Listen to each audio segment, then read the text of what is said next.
بسم اللہ الرحمن الرحیم۔ السلام علیکم ناظرین۔ اللہ تعالیٰ نے انسانی جسم کو بنا کر اس کو روز روشن اور منور کیا اور اس کے اندر جان داخل کی۔ اب جب تک یہ روح جسم کے اندر ہے تب تک یہ انسان زندہ ہے، اور جب روح جسم سے نکل جاتی ہے تو اس وقت انسان مر جاتا ہے۔ کیا آپ جانتے ہیں کہ جب انسان سو جاتا ہے تو اس کی روح کہاں چلی جاتی ہے؟ اور خواب میں جو کچھ بھی انسان دیکھتا ہے کیا وہ سچ ہوتا ہے یا پھر جھوٹ؟ اور نیک لوگوں کی روحیں کہاں سفر کرتی ہیں؟ روح کی تخلیق اللہ پاک کے حکم سے ہوئی، اور روح امر ربی ہے۔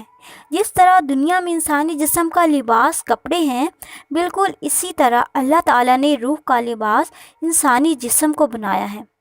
اسی وجہ سے جب جسم سے روح نکل جاتی ہے تو جسم بیکار ہو جاتا ہے۔ ناظرین اکرامی، روح دو طرح کی ہوتی ہے، ایک نیک جو کہ نیک اعمال کرتی ہے، اور دوسری بدکار جو کہ برے اعمال کرتی ہے۔ انسان کو جو بھی خواب آتے ہیں یا پھر وہ خواب میں جہاں کہیں بھی جاتا ہے تو اس میں انسان کی سوچ اور اس کے اعمال کا دخل ہوتا ہے۔ اگر نیک روح ہو تو اس کو خواب بھی نیک آتے ہیں، اور بدکار روح کو جو بھی خواب آتے ہیں وہ شیطانی ہوتے ہیں۔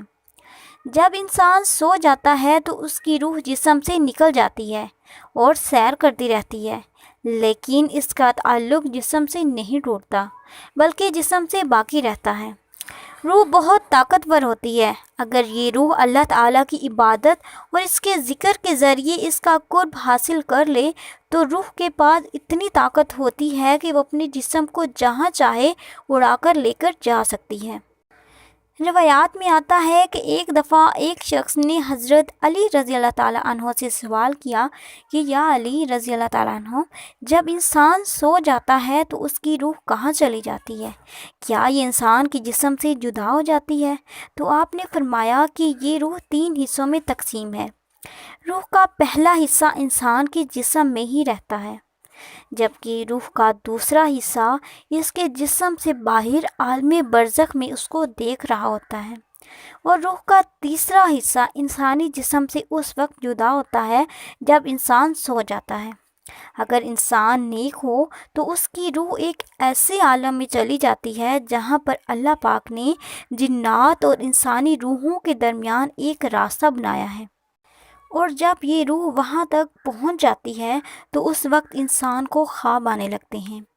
وہاں یہ نیک روح وہ سب کچھ دیکھتی ہے جو کہ آگے انسان کے ساتھ دنیا میں ہونے والا ہوتا ہے، اور اگر انسان گناہ گار ہو تو اس کی روح اس کے جسم میں ہی قید رہتی ہے اور اس کو خواب میں کچھ بھی نظر نہیں آتا۔